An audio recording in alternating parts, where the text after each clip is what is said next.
En tout cas, moi, je vous rejoins. Ce qui m'intéresse, c'est le mot message. C'est-à-dire que pour moi, le plus important dans ce que propose la Bali Bagayoko, c'est moins la manière dont ça va être mis en place, parce qu'on a compris que ce serait progressif, que lui comptait faire ça intelligemment, d'une certaine manière, en commençant par le LBD, en laissant aux policiers municipaux leurs armes à feu, etc.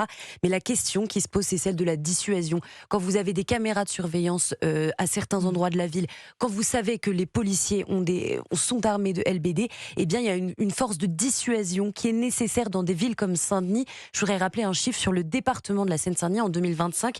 Les atteintes à l'intégrité physique, c'est plus de 35 000. Et en fait, la question, c'est ça. C'est quelle dissuasion on offre à la ville pour essayer de garantir un espèce d'accès à la sécurité et de rassurer les gens qui y vivent. C'est ça que je trouve plus intéressant qu'ensuite la manière dont ça pourrait être mis en place ou non. Alors lui se défend, hein, Hélène Roux et Bali Bagayoko. Il dit, mais attendez, avant 2020, ça se passait très bien et c'était très bien fait. Et la police municipale s'est adaptée. Il n'y a pas de raison qu'elle ne se réadapte pas d'une autre manière maintenant en 2026. Oui, non, mais Bali Bagayoko, là, est en train de faire une ville. Alors, il y aura de la tranquillité publique, mais pas pour les habitants, pour les narcotrafiquants. Là, on se dirige vraiment là-dessus, parce que s'il y a véritablement un désarmement de la police municipale, bon, déjà, je vais quand même rappeler le chiffre. Il y a 140 policiers municipaux en ce moment à Saint-Denis. Il y a 90 d'entre eux qui ont déjà émis des demandes de mutation. Il y a des CV qui ont été envoyés autour, à Champigny-sur-Marne par exemple, à Aulnay-sous-Bois, où la police municipale est armée. Ils ont proposé aux policiers de Saint-Denis de venir. Même à Nice, Éric Ciotti a dit qu'ils avaient commencé à recevoir des CV. Ce qui est étonnant, c'est que Bali Bagayoko dit non. En fait, dit non, c'est pas vrai. Bali Bagayoko dit qu'il y a eu pour l'instant un départ. Mais Oui, c'est pas la même chose. Un départ, c'est des policiers qui se renseignent pour être mutés. On pourrait imaginer qu'il y ait des départs à partir de septembre, par exemple. Donc ce qui est sûr, c'est qu'il y a une démarche qui est lancée par plusieurs policiers. Et une inquiétude en tout cas. De fait, une inquiétude, voilà, une inquiétude généralisée. Après, ce qui est sûr, c'est que, il y aura des policiers qui resteront, et deux, de fait, il n'y a eu qu'un départ pour l'instant. Oui, non, mais c'est bien sûr, ce sont des intentions qui nous sont dites, en tout cas nous, journalistes, grâce à des sources policières. Moi, je suis quand même frappée de la vitesse à laquelle c'est allé. Il faut comprendre que là, par exemple, à Saint-Denis, donc il a été élu il y a 2 semaines maintenant, à Saint-Denis, le conseil d'installation des adjoints, il n'est même pas arrivé. Il se passe le 4 avril prochain. Et pourtant, Bali Bagayoko, on le voit en tout cas, est extrêmement efficace. Mais l'atmosphère, en revanche, quand on regarde les reportages qui sont déjà faits à Saint-Denis, l'atmosphère, elle a déjà changé. Il faut comprendre que Saint-Denis, c'est quand même une des grandes plaques tournantes françaises du narcotrafic. Ça, c'est les choufs sont revenus, les points de vente à la sauvette sont revenus. Et parce que de toute façon, les policiers municipaux, s'ils n'ont même pas cette force de dissuasion, comme le rappelait Magalhães, ils n'interviendront plus. Ils ont déjà des ordres de la mairie de ne pas intervenir, sauf cas d'extrême urgence. Donc en fait, les narcotrafiquants, je veux dire, ils vont être complètement libres à l'intérieur de la ville. Ils vont faire ce qu'ils veulent. Alors, autre image qui nous a fortement choqués ce week-end, et une enquête a été ouverte après les dégradations. Vous l'avez vu, vous avez vu forcément les images à la mairie et dans le centre-ville de Fresnes, c'est dans le Val-de-Marne. Il y a eu un saccage, ça a suscité l'indignation politique, notamment de la droite, qui a réclamé une révolution pénale. Donc c'était juste avant l'installation du nouveau maire, les Républicains, ce samedi. Il a quand même pu s'installer, installer son conseil municipal, mais au vu des dégâts, c'était tout juste. Faut-il y voir un geste politique ? Là aussi. En tout cas, la droite a décidé d'y voir un geste politique. Pendant toute la semaine, on a vu des scènes de tension, des installations sous tension, et le débat était est-ce de la ferveur électorale ou est-ce qu'il y a un contexte de violence politique et une démarche politique. Là, clairement, Marine Le Pen, Jordan Bardella, Valérie Pécresse, tous disent que on voit que ce sont des signes que aujourd'hui certains en France ne reconnaissent plus les résultats des urnes. Bruno Retailleau va plus loin, vous l'avez cité, puisque lui réclame une révolution pénale. Il parle d'un mal profond, d'un mal plus profond que simplement une vingtaine de voyous qui choisissent de faire un saccage. Donc pour la droite aujourd'hui, c'est acté. La question, et c'est Marine Le Pen qui l'a soulevé dans un tweet sur ses réseaux sociaux, sur son compte X, elle explique que c'est le message envoyé par la France Insoumise depuis plusieurs années qui dit qu'ils ne respecteront pas les résultats des urnes si le Rassemblement national accédait au pouvoir en 2027, par exemple. Et dans ce cas, quelqu'un pourrait dire pourquoi attendre ? Et pourquoi ne pas commencer directement lors de ce scrutin municipal ? Ce qui est sûr, c'est que c'est compliqué de ne pas y voir un lien. Si vous regardez les vidéos, c'est pas anodin de rentrer, de choisir une mairie, de rentrer dans une mairie, de casser des ordinateurs, de casser des portes vitrées, des choses qui valent pas forcément énormément d'argent, de pas voler d'ailleurs. Oui, c'est du saccage. Saccager. Oui. On sait que ça fera des images, et aujourd'hui les images prennent de plus en plus d'importance dans la société. Et le message, ensuite on s'en va. Et le message est passé. Alors, et le message apparemment aussi, le d'intimidation renforcement de la police municipale de la ville serait très discuté aussi sur place. Et ça pourrait avoir donné lieu à ce saccage. Oui, Quelle est votre interprétation? Les images sont d'une extrême violence. On comprend très bien qu'effectivement, ils se sont réunis pour... C'était vraiment une volonté de saccage, de bordélisation généralisée. Moi, je trouve que les mots qu'a eu le ministre du Logement et de la Ville hier sur vos antennes étaient extrêmement forts. Vincent Jeanbrun, sur Fresnes précisément et sur ce saccage, il dit il y a quelque chose d'animal et de sauvage, et il souligne notamment une différence avec les émeutes de 2023 où on se rappelle à l'époque, si vous voulez, où les villes étaient quand même à feu et à sang. Il disait les émeutes, lui était quand même le premier concerné, je veux dire sa famille, sa propre famille a été attaquée, et les émeutes de 2023, c'était en fait, ils sortaient mais vers 1h du matin, c'est-à-dire qu'en fait il y avait quand même une espèce ils essayaient de se cacher, si vous voulez. Là, en l'occurrence à Fresnes vendredi soir, c'était aux alentours de 22h, donc c'était ce qu'il voulait dire, c'est qu'en fait il y avait encore des gens dans les rues à cette heure-là. C'est une soirée où plus ou moins les gens sortent. Enfin, je veux dire. Donc, et là, Vincent Jeanbrun disait il y a vraiment une véritable impunité qui est en train de se mettre en place. Cela étant dit, quand Laurent Nunez s'exprime sur Fresnes et quand il dit, donc voilà, il condamne fermement. Voilà, il a condamné fermement ce qui s'est passé dans la mairie de Fresnes. Mais je pense que là, on est quand même atteint d'un stade. L'indignation ne suffira plus. Parce que je veux dire, c'est toujours pareil. Là, les saccages, Dieu merci, personne n'a été blessé. Mais qui va payer ? Qui va payer si c'est les contribuables de l'intégralité justement de ce matériel dans la mairie? Qui va ranger tout ça? Parce que ça va retomber pareil sur les habitants de Fresnes. En tout cas, il y a une enquête qui est en cours, je le précise. Bien sûr. Mais l'indignation, à mon sens, ne suffit plus. Avec des caméras de surveillance qui vont être utilisées justement. Et on s'est indigné sur ce prélynchage des maires, sur ces agressions, sur les insultes, sur les démissions qui commencent à arriver. Non, je veux dire, tout le monde s'indigne. Mais il faut vraiment commencer à agir. Enfin, je veux dire, il va falloir que le gouvernement prenne des mesures. Je ne sais pas lesquelles, et par ailleurs, je ne suis pas au pouvoir. Mais l'indignation, ça ne suffit plus. Dire condamner fermement, ça ne suffit plus. Nos élus sont en train de jeter l'éponge. Enfin... Les élus jettent l'éponge et on les comprend parce que je voudrais souligner qu'un maire c'est un responsable politique, mais c'est pas un responsable politique comme par exemple le responsable du premier parti d'opposition qui va souvent être plus surveillé pour des raisons évidentes. Les maires ils n'ont pas de surveillance policière renforcée, donc quand ils sont en contact direct avec c'est porté atteinte à notre République. Moi je comprends qu'il y en ait qui se disent non, là c'est pas que notre République, c'est moi, c'est ma famille, c'est mes enfants. Les gens savent où vous vivez, les communes, il y a énormément de communes en France où il n'y a pas énormément d'habitants, on sait très bien où vit le maire, où est sa voiture, donc la question c'est même plus la République, c'est l'intégrité physique, et ça mène aux démissions dont vous vouliez parler. On va y venir à cette démission juste avant quand même, puisqu'à propos de tout ce que vous avez cité, que ce soit ce saccage d'une mairie à Fresnes ou que ce soit ces scènes d'intimidation qu'on a vues lors du second tour des municipales, lorsque des maires sortants ont été hués, insultés et injuriés, Gérald Darmanin s'inquiète lui d'un sentiment pré-révolutionnaire électoral. Vous partagez? Qu'est-ce qu'il veut dire exactement? Oui, je voulais votre interprétation. Hélène Rouet. C'est très fort. Alors, il essaye de minimiser un peu en rajoutant électoral à la fin. Il essaye de minimiser un peu, mais c'est vrai que venant de la part du ministre de la Justice, c'est quand même un mot qui est extrêmement fort. On se souvient que Gérald Darmanin, c'était aussi, il est très lucide sur les constats. C'est-à-dire c'est aussi lui qui nous avait dit qu'il n'y avait plus aucun lieu safe en France. Donc, pour le coup, on a un ministre de la Justice qui est très lucide sur les constats. Maintenant, c'est toujours pareil. Qu'est-ce qu'on va faire? Parce que là, la lucidité, c'est bien, mais après. Surtout exactement. Quand on a passé des années à Place Beauvau. Oui, tout à fait. Maintenant, on peut saluer aussi, si on prend juste le cas de Gérald Darmanin, où je sais qu'il y a un projet de loi qui arrive sur une refonte totale judiciaire. C'est un projet de loi qui devrait arriver dans les prochaines semaines. Il va falloir effectivement que l'Assemblée se mette en ordre pour le voter, parce que là, ça commence à devenir urgent. Un sentiment pré-révolutionnaire électoral, ça vous semble approprié, Marie-Hélène Trémollet? En tout cas, l'expression fait écho à... Ça revient forcément à un parti politique, même la question de révolution, l'expression révolution permanente, le média, les partis révolution permanente, tout ça, ça fait écho quand même aux alliances de la gauche structurées autour de la France insoumise et qui revendiquent, si vous voulez, un message politique très fort et un message, on en a parlé juste avant, qui est capable de dépasser le résultat des urnes. On ne va pas revenir sur La République, c'est moi, Jean-Luc Mélenchon, etc. Mais n'empêche qu'on comprend qu'il y a une volonté de s'imposer dans le débat public qui fonctionne assez bien d'ailleurs et qu'ils sont prêts à passer par n'importe quel moyen et pas forcément les moyens.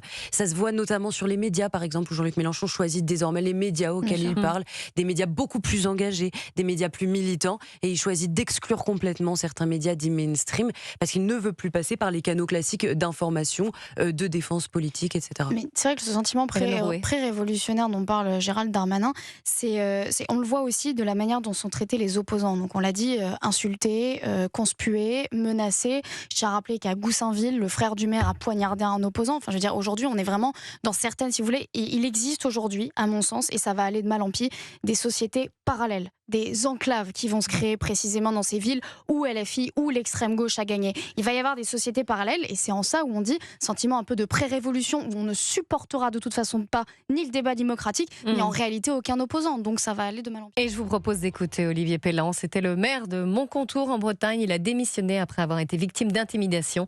Il témoignait sur CNews hier. J'ai pris mes fonctions le 21 mars à 10h et dans la nuit de samedi à dimanche, on a été victime de dégradation des tags sur mon domicile. J'étais visé personnellement, j'ai déposé plainte. Jeudi après-midi dernier, mon véhicule qui était stationné, puisque j'étais en mairie toute l'après-midi, a été vandalisé. Voilà, cela fait beaucoup. Niveau impact familial, c'est aussi sur le mental de la famille et moi-même, c'est compliqué. Tout simplement, je ne vois pas comment je peux m'engager dans un mandat et décider et avoir des projets et dans la crainte que la boule au ventre, que toujours que quelque chose vienne se passer dans mon bien, sur mon bien personnel. Et on le comprend, Olivier Pellan, forcément. La boule au ventre, il dit, mais il a tenu 2 semaines. 2 semaines après son élection. Donc s'il a été élu, c'est qu'il le voulait. Il a présenté une liste. Il s'est fait élire contre la maire sortante. Il y avait une détermination quand même. Et là, 2 semaines. Vous imaginez un petit peu, Hélène Rouet. Oui, et puis c'est vrai que le déroulé des faits est fou. Je veux dire, ça y est, juste après son élection, donc dans la nuit du 21 au 22 mars, c'est son domicile qui a été tagué et il y avait marqué, donc ça faisait référence à une certaine subvention qu'il aurait allouée, effectivement, de 30 000 euros pour un complexe catholique, de ce que je comprends. Enfin, c'est éducatif, c'était quelque chose d'éducatif. Oui, c'est des tensions autour d'une subvention à une école privée. En fait. Exactement, et une priorité qui visiblement a été vraiment très très mal prise par certains habitants qui sont allés jusqu'à taguer sa maison. Et le 26 mars, donc on est 5 jours après, là, à ce moment-là, c'était son véhicule. Donc en fait, ça plus ça, on peut comprendre, effectivement. En fait, c'est ce que Vincent Jeanbrun, pareil, je reviens aussi à cette interview-là, parce qu'on lui a posé la question, c'est ce que Vincent Jeanbrun disait, il dit, en fait, je m'en désespère, mais comment ne pas les comprendre? C'est vrai que quand on est ces élus-là, je veux dire, on s'engage pour la République, mais quand lui, il dit, moi, je veux protéger mon couple, je veux protéger ma famille, et c'est tout à fait normal, enfin, je veux dire, on peut le comprendre, c'est-à-dire que ça n'en vaut pas le coup. Et par ailleurs, il faut aussi rappeler la problématique parfois des salaires, alors je parle pas forcément des maires, mais notamment de certains élus qui finissent aussi par jeter l'éponge.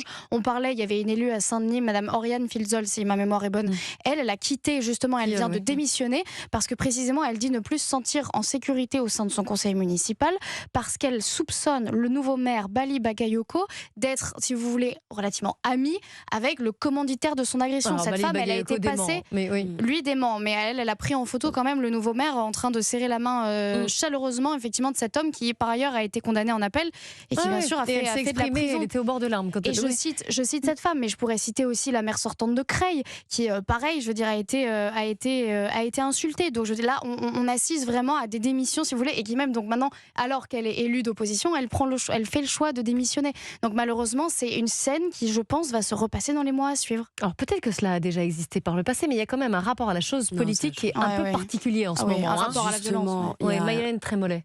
Pour moi, ce qui est triste, c'est que ça révèle une vraie dégradation du niveau de la vie politique française, parce que, par exemple, vous disiez que ça s'était déjà passé. Je voudrais évoquer Thierry Ménien, qui est le maire sortant du Blanc-Ménil, qui avait été élu en 2014, qui avait ravi la ville aux communistes, qui était installé depuis très longtemps, et qui ensuite est devenu sénateur LR, mais donc qui était dans la majorité LR de la ville du Blanc-Ménil. Et lui m'avait dit la semaine dernière, je n'ai jamais vu un tel niveau de violence, alors même qu'il dit... On a ravi la ville aux communistes en 2014. Et c'était de bonne foi, c'était une campagne, un scrutin municipal. Lui avait employé le terme un scrutin un peu viril, donc vraiment 2 listes qui s'opposent. Mais il disait qu'il n'avait jamais vu ça. Il racontait notamment dans sa campagne un colleur d'affiche de sa majorité qui s'était fait rouler sur la jambe par une voiture. Une autre personne, membre de sa liste, qui aurait reçu une balle dans sa boîte aux lettres. Et les exemples comme ça s'accumulent, si vous voulez. Et en fait, pour moi, il y a une dégradation de la vie politique qui va créer un refus d'être élu. Puisqu'aujourd'hui, il y a plus de coups à prendre en s'engageant en politique que de choses à gagner, que de notoriété à gagner, que d'argent à gagner, que de choses à faire aussi, parce qu'il y a des gens qui s'investissent simplement pour essayer de faire des choses et d'améliorer la vie des gens.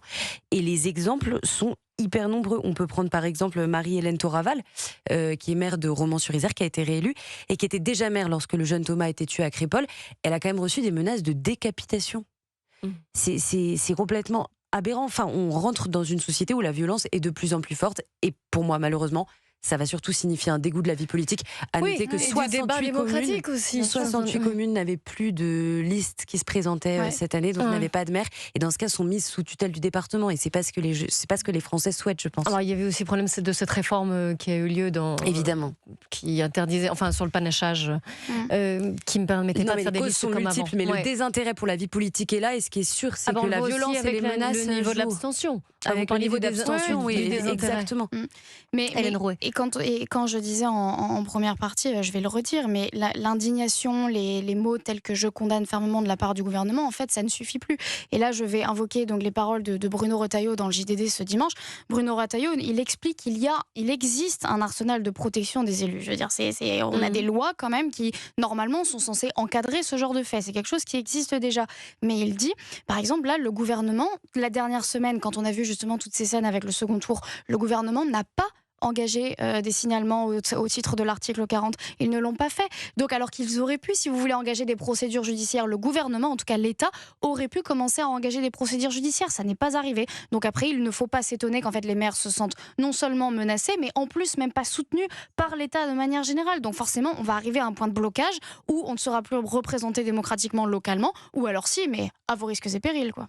Allez, parlons un peu de la présidentielle. Tiens, vous avez vu cette tribune des dizaines de personnalités, ministres, macronistes et LR qui pressent leurs dirigeants de s'unir une seule candidature. Écoutez Valérie Pécresse qui enfonce le clou, la présidente des Républicains de la région Île-de-France qui a estimé que la droite et le centre devaient se rassembler autour d'un candidat unique. Elle était sur France 2 ce matin. Il faudra un candidat unique de la droite et du centre. De la droite et du centre. De la droite et du centre au présidentiel pour éviter ce face-à-face entre le Rassemblement national et LFI que je combats de toutes mes forces. Édouard Philippe est-il aujourd'hui le mieux placé? On est encore loin de l'élection. Mais la vérité, c'est qu'il va falloir se rassembler. Vous savez, on a perdu Paris, on a perdu un certain nombre de villes, et à chaque fois qu'on les a perdues, je pense à Strasbourg, à chaque fois qu'on a perdu ces villes, c'est que la droite et le centre n'étaient pas unis. Je leur ai dit à tous, vous devez vous rassembler, et vous rassembler le plus vite possible. Maïlène Trémollet, vous y croyez-vous à un seul candidat qui regrouperait donc le Renaissance, Horizon, Modem et LR ? Moi, je ne crois pas au rassemblement demandé par Valérie Pécresse. Ce qui est sûr, c'est qu'ils vont essayer de s'organiser pour qu'il n'y ait pas 12 candidats au centre. Mais ensuite, on ne peut pas dire le rassemblement pour le rassemblement. Bruno Retailleau ne pense pas du tout pareil que Gabriel Attal, qui ne pense pas exactement pareil que Gérald Darmanin, qui ne pense pas pareil qu'Édouard Philippe. Tous ces gens, d'ailleurs, n'ont pas la même position face à pour qui voterait pour un second tour. Ils n'ont pas les mêmes priorités. En fait, ils n'ont pas les mêmes sujets. Si vous voulez, ils ne traitent pas des mêmes sujets. Le programme de Bruno Retailleau n'aurait rien à voir avec le programme de Gabriel Attal. Alors expliquez-nous, pourquoi cet appel à une candidature unique de la droite et des centres si vous-même vous nous dites que ils n'ont rien en commun? Pour eux, l'important, et je pense que c'est une erreur politiquement, c'est de faire barrage. Sauf que ces élections municipales, faire barrage, ça veut dire faire barrage à la France Insoumise ou faire barrage au Rassemblement National. Donc évidemment, tout le monde a en tête un second tour, Jean-Luc Mélenchon, Jordan Bardella. L'objectif de cette candidature commune réclamée par les 50 personnalités dans la tribune hier, c'est justement d'éviter ce second tour. Sauf que ça risque fortement de ne pas fonctionner. Pourquoi ? On a vu le second tour du scrutin des municipales il y a une semaine. Si on peut tirer un enseignement de cette élection, qui ne ressemble pas exactement à l'élection de 2027, mais si on peut tirer un enseignement, avec l'absence de participation notamment au second tour, c'est que les Français ne vont plus voter en barrage à quelque chose. Ils n'écoutent plus les logiques de partis qui leur disent il faut aller voter là pour faire passer telle personne, il faut éviter pour faire barrage à telle personne. On pensait qu'il y aurait une émulation, quelque chose de très fort. On l'a vu. On prend l'exemple juste de Paris. Le report de voix qui était attendu pour Rachida Dati avec les voix de Pierre-Yves Bournazel et de Sarah Knafo, ça n'a pas du tout été le cas. Et en réalité, les électeurs font ce qu'ils veulent. Ils ont juste témoigné de quelque chose, c'est qu'aujourd'hui, ils ne sont plus prêts à voter pour barrage. Pourquoi ? Eh bien parce que je pense, et c'est normal, que les Français aimeraient qu'on leur présente un projet et qu'on leur parle à eux, plutôt que parler entre soi pour essayer d'avoir une incarnation, mais une incarnation qui propose quelque chose, qui a un projet, plutôt que juste s'inscrire sur, surtout pas ni le Rassemblement National, ni la France Insoumise. Et après, qu'est-ce qu'il ferait ce président qui serait élu seulement en barrage ? Hélène Rouet. Oui, je suis complètement d'accord. Là, on est dans L'espace central essaye effectivement de mettre la tête hors de l'eau, si vous voulez, en disant voilà, on va présenter seulement un candidat, on est les seuls qui vont être capables de battre le Rassemblement national au second tour. Mais leur unique but, c'est de faire barrage au Rassemblement national et à Jean-Luc Mélenchon, mais tout simplement parce que c'est le seul projet aujourd'hui. Ça me paraît effectivement un peu léger. Maintenant, quand on se place à la place d'Édouard Philippe, on voit qu'il est en train de tempérer. Gabriel Attal, par exemple, on ne sait pas comment la primaire va se terminer, mais lui, il est en train d'accélérer. Un livre, une tournée de dédicaces, il va faire plein de choses. Donc effectivement, on ne sait pas trop comment ça va se finir.